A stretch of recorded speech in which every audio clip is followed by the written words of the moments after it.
Kulek Soliman ang malupit sa katotohanan. Yan. Pag-usapan natin itong si Imee Marcos, no?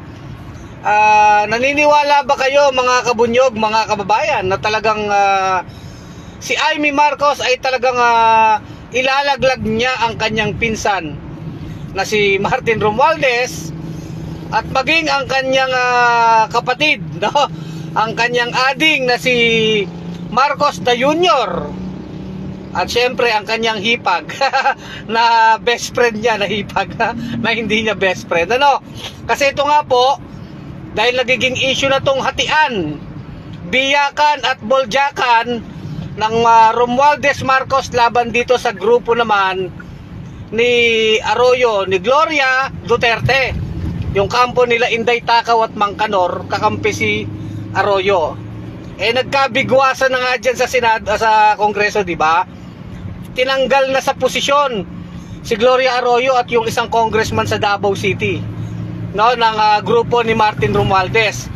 Ngayon itong si Imee ay pumoposisyon din. Kaya lang matindi ka, Imee, no?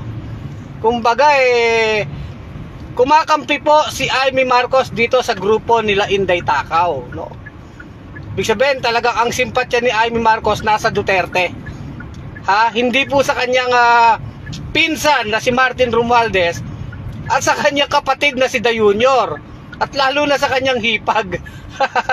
Ngayon, tatagal kaya si Imee Marcos? Kasi may nagpalutang itong si Harry Roque. Ikaw talaga, Harry Roque, lahat ng issue nandiyan ka, no? Nilulutang ni Harry Roque yung tambalang Inday Takaw tsaka Imee Marcos. Takaw Marcos, di ba? Inday Takaw at Imee Marcos sa 2028. Alam naman natin, lantad na yung plano ni Martin Romualdez sa 2028, no? So paano ba yan? Kung si Imee Marcos ay talagang lalaban na, susuwagin niya yung kanyang pamilya.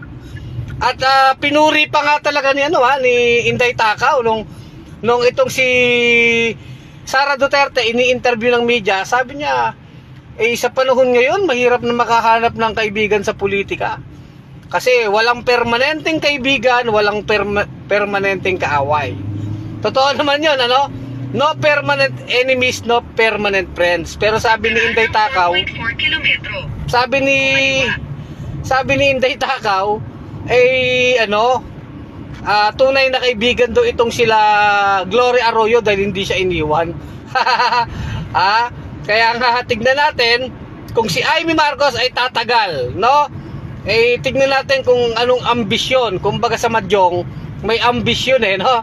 Kung makaka one ball itong si Imee Marcos, sa 2028 itatandem daw kay Sara Duterte.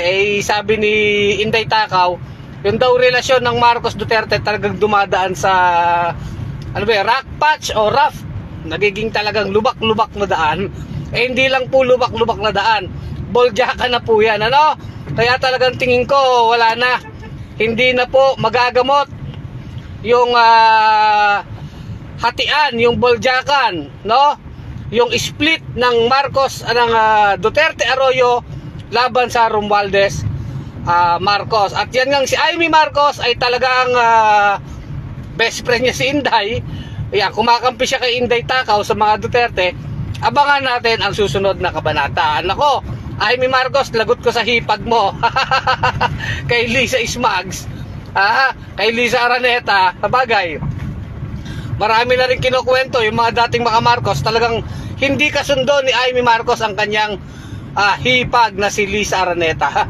Tignan na lang natin, bahala kayo dyan, basta tayo sa bunyog. Sinasabi lang natin, ang mga away ng mga politiko na ito, mapa Marcos, mapa Duterte, Romualdez Arroyo, mga pansariling interest nila. At ito ay hindi nila ginagawa para sa interes ng taong bayan, kundi dahil sa kanilang mga ambisyon sa politika, ambisyon sa kwarta, at ambisyon sa kapangyarihan. Ano? Muli, ito si Kulek Soliman, ang malupit sa katotohanan. Boboljakin natin ang dapat boljakin. Hindi tayo titigil na ipamulat sa tao kung ano yung nangyayari sa ating bayan, ano? So wag tayong maging panatiko ng mga trapo, mahalin natin ang inang bayan. Gulex Soliman ang malupit sa katotohanan. I-share po natin itong ating vlog. Tuloy ang laban.